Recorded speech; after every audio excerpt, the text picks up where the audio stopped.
নমস্কার বন্ধুরা, রান্নার রেসিপির নতুন পর্বে সবাইকে স্বাগত। আজকে আমি ময়দা দিয়ে মজার একটা মিষ্টির রেসিপি আপনাদের সঙ্গে শেয়ার করব।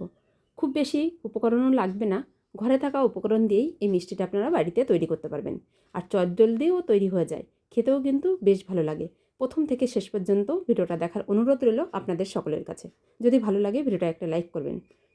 তাহলে শুরু করা যাক আজকের রেসিপি।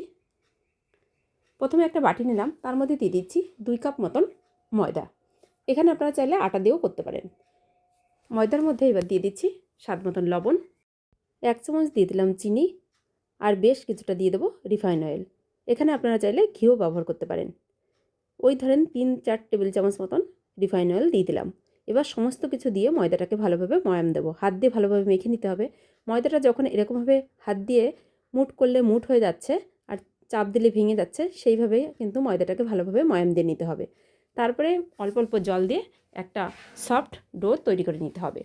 ডোটা আমার মোটামুটি তৈরি হয়ে গেছে। এবার আমি এটাকে একটু গোল করে ঢাকনা দিয়ে রেখে দেবো আধ ঘন্টার জন্য। আধ ঘন্টা পরে ঢাকনাটাকে খুলে নিয়ে এই ডোটাকে আবারও আমি হাত দিয়ে মেখে নেব। ময়দাটা যখন একদম সফট হয়ে যাবে তখন এই ময়দাটার থেকে ছোটো ছোটো লেচি কেটে নেব। যেরকম আমরা লুচি তৈরি করার লেচি কাটি সেই রকমভাবে গোল গোল করে কেটে নিলাম। এবার এই গোলগুলোকে হাত দিয়ে একটু সমান করে নিলাম। এবার একটা লেচি নিয়ে এইভাবে একটা চাটুর পর রেখে হাত দিয়ে লম্বা করে নিচ্ছি। ভিডিওতে যেভাবে দেখছেন সেমভাবেই কিন্তু লম্বাটা করে নেবেন। খুব ইজি প্রসেস, সবাই কিন্তু যে কোনো সময় এই রেসিপিটা তৈরি করতে পারবেন। এবার ওই লম্বা দড়ির মতন তৈরি করেছিলাম যে ময়দার লেচি দিয়ে, সেটাকে এবার হাত দিয়ে এইভাবে ঘুরিয়ে পেঁচিয়ে নিলাম। এবার লাস্টের অংশটাকে একটু জল লেগে এইভাবে আটকে দিতে হবে, যাতে করে খুলে না যায়। আপনারা চাইলে উল্টো সাইডেও আটকে নিতে পারেন। আপনাদের বোঝার সুবিধার জন্য আরও একটা আমি তৈরি করে দেখাচ্ছি। সেমভাবে এটাকেও আমি গোল করে নেব। এবার লাস্টের অংশটাকে একটু জল লাগিয়ে উল্টো দিকে লাগিয়ে নিচ্ছি। আপনাদের যেদিকে সুবিধা হবে আপনারা সেদিকে এই পেছন সাইডটা জল দিয়ে লাগিয়ে নেবেন।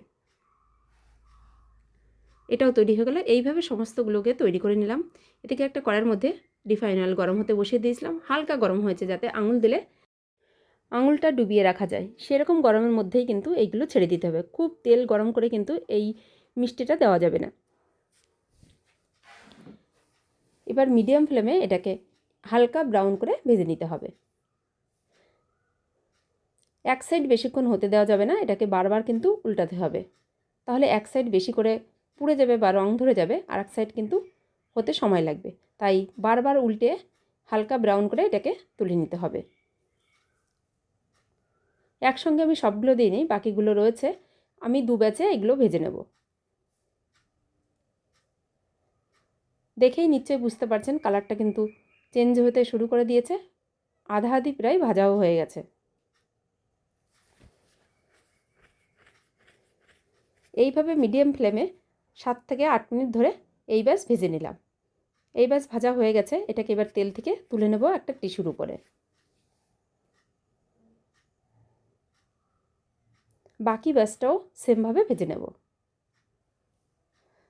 সমস্তগুলো ভেজে নিয়ে একটা পাত্রে আমি চিনি দিয়ে দিলাম 1 কাপ, আর যে কাপ মেপে চিনিটা দিয়েছি সেই কাপেরই 1.5 কাপ মতন জল দিয়ে দিলাম। এবার চিনিটাকে ভালোভাবে গলিয়ে নিতে হবে। আর এর মধ্যে দিয়ে দিলাম 2টো এলাচ, ভালো করে একটু থেতো করে নিয়েছিলাম দানা সমেত, সেটাকে দিয়ে দিলাম। একটু নেড়ে নেড়েই চিনিটাকে গলিয়ে নেব। চিনিটা ভালোভাবে গলে গেছে, তারপরে আরও 3-4 মিনিট ভালোভাবে জাল করে নিলাম। এখানে চিনির শিরাটাকে একতার বা দোতার হওয়ার কোনো দরকার নেই। মোটামুটি চিনিটা গলে যাওয়ার পরে 3-4 মিনিট ভালোভাবে জাল করে নেওয়ার পরে এই মিষ্টিগুলোকে দিয়ে দিলাম। এবার আরও 2-3 মিনিট হাই ফ্লেমে জাল করে নিয়ে গ্যাসটাকে বন্ধ করে দিয়ে ঢাকনা দিয়ে ঢেকে রেখে দেবো 10 থেকে 15 মিনিট। আপনাদের হাতে বেশি সময় থাকলে আপনারা আধ ঘন্টা 40 মিনিটও রাখতে পারেন। আমি 10-15 মিনিট পরেই ঢাকনাটাকে খুলে নিয়ে এটাকে একটা প্লেটের মধ্যে সার্ভ করে নিচ্ছি।